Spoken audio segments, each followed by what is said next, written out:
Hello, and this is my review of my LMS Shell Canvas overview. So currently what I'm working on is creating a Communication 265 course, or Introduction to Human Communication for Education majors. And this is still in the process of being created, so it's still a little rough. I've instructed Communication 265 courses in the past, but it's really transitioning this to help out with education majors. So that's one of the things that I've been dealing with. But overall, a lot of the structure I have, it's been really nice because I've been able to use our readings to go ahead and review these and improve them. So one of the issues I have faced on the homepage right now is just right here. I like the idea of symmetry, and I've been trying to center these two right here. Same at the bottom, but I haven't been able to. So if anybody has feedback on how I can keep that centered properly, that would be wonderful. Right now what I've done is I have put in a box. See here. So if you actually look at it, this is what it looks like here. And for some reason it keeps readjusting it. I had these over here, but it's not formatting correctly, so I'm not quite sure what's going on. And basically what I have is we just have the communication skill department, and it's just to help students. So I give them access to it here, put the days on here, and again, same problem as above, is being able to create it. An aspect I really like of the homepage is just having everything down here. Obviously, this is going to be very, very different than when it's finalized because I'll have dates for when everything's going to be structured, but I do like the aspect of having all of the assignments on the homepage so students can scroll down to it easily if possible. So there's my homepage, and what I'm going to go ahead and do is go over to my modules. Now I had imported all this content from previous courses I had taught, and just to make it easier in case somebody wanted to review, I created a module specifically for EDLT 580, but normally what I would have on here would be the informative speech and everything under the module for what they need based on content, and then tips and guides for their speeches. I also have one for the analysis paper that I do in the course, and also persuasive speech. But everything that can be found on the informative speech page can also be found down here on the module. It was just to make it easier for students to access just in case.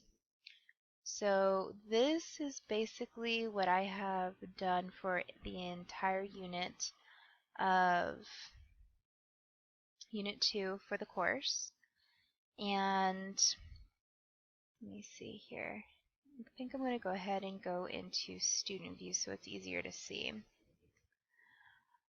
But what it essentially does is that I give an overview, and this is very, very long, but unfortunately I haven't been able to think of another way to condense this, is an overview of the project. Here are the objectives without actually telling students they're the objectives, but it does help to list them for them. And it's a very brief overview and introduction.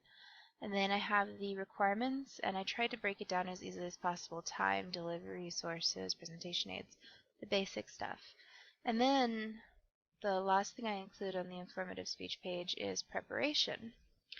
And essentially what I do is walk students through how I suggest preparing for a speech. And though this may seem obvious, a lot of students have never had to prepare a speech for a college course, so it can be very stressful on them. Now normally this is going to be either on campus when I teach this course, or it's going to be a hybrid class. I've never had to teach it purely online, but I wanted to take this assignment to that level just in case that ever occurs and I would know how to do it. So essentially what I do is I walk them through all the steps that I suggest to complete it, and I provide them a lot of helpful tips and links to go ahead and be able to create their speech. Now, in the beginning, going over one of the components from this last unit in preparation was the informative speech requirements quiz. And you can see right here. And it's a very simple quiz. I'm not a huge fan of using traditional assessment for communication courses. I don't think that they accurately assessed knowledge gained in the course. But for the purpose of the course, I went ahead and created this.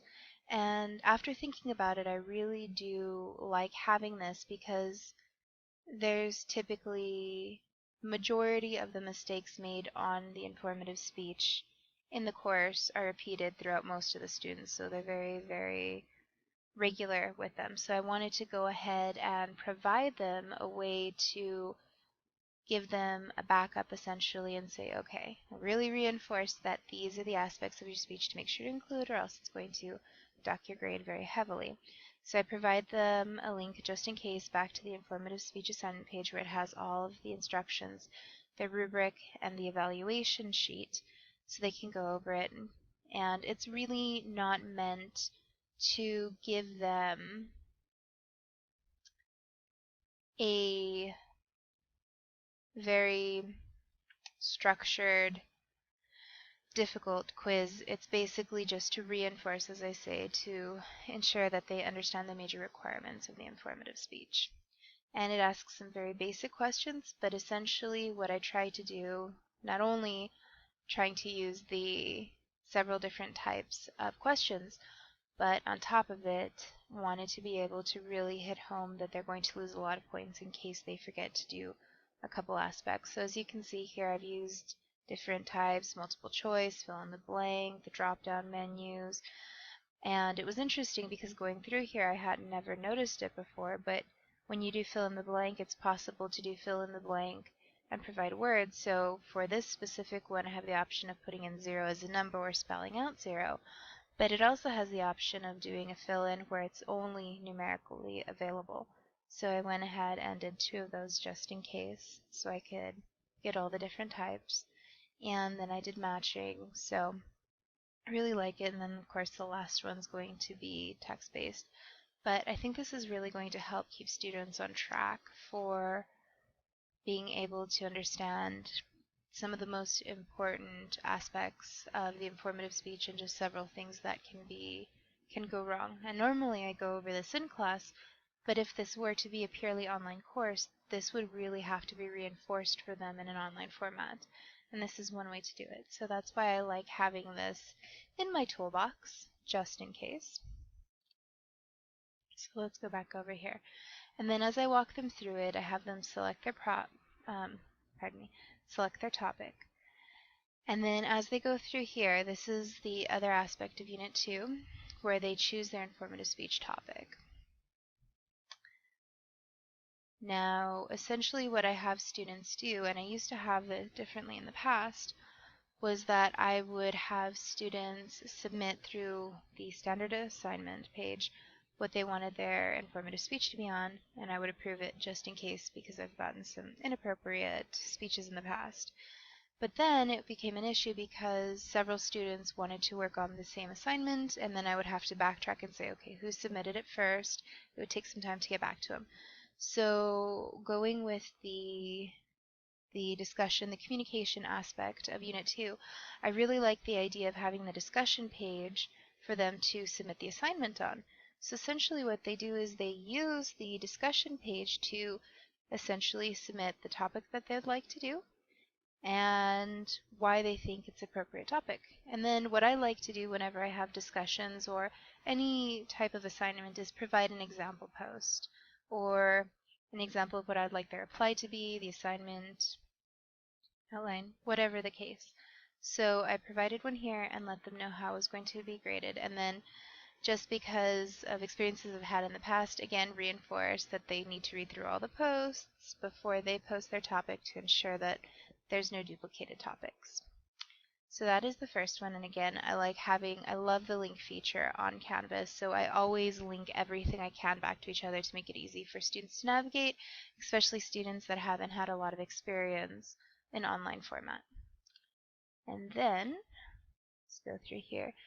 Then we go to the second aspect, which was using the chat room, and this became a little hard to integrate into my idea, but I really wanted to create this as practicality and really build up my LMS toolbox. So all the assignments in Unit 2, I really wanted to be able to connect it, because I also do the exact same thing with the informative speech, so anything I do and improve upon in the informative speech, I can go ahead and take that over into the persuasive speech, which is another large component of this course. So it became very, very difficult to incorporate the chat room feature because I had never used it before and it was a little different. I really like using the discussion page. I'm not as big of a fan of the chat room, but the definite benefit to using the chat room is it gives you live feedback, which is really nice.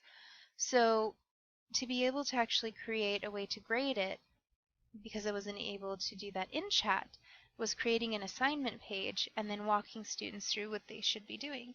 So after the students decide on their assignments, they are on their topic for their speech, they're then going to analyze what their audience knows about it. So in case this would be a purely online format, they would need to come up with time, and that's one of the benefits of having the online course, is that you can access it at your own time. So the first thing they can do is go to a separate discussion page and post some times that they're available, create groups, and then once they have a group, log on. This will take them to the chat room, and then they're able to go ahead and discuss in real manner, real live time, what their topic is and get an idea of what some of their classmates know about their topic. So this is a nice feature because in a matter of 15-20 minutes, without ever having to be in a classroom, they can go ahead and analyze their audience, which is something that I had never thought about incorporating into an online class. I'm really glad I had this assignment. And then again, part of Unit 2, adding PowerPoints and providing Word documents on here to help students. I have also sample links to other places, sample outlines for students to fill in, lots of Word documents on here. And again, one of the things I recommend, depending on students, if they're on campus or off campus, as part of adding the URL links, I just go ahead and add them here for the Writing Center. So students can access these here, either online or if they're in town and have access to it, they can come in. And then I provide a rubric and the evaluation sheet. And essentially what the differences between these two is, in the past I've noticed that students have a very hard time digesting large rubrics, which you can see down here I've added. It's large, it's an extensive project.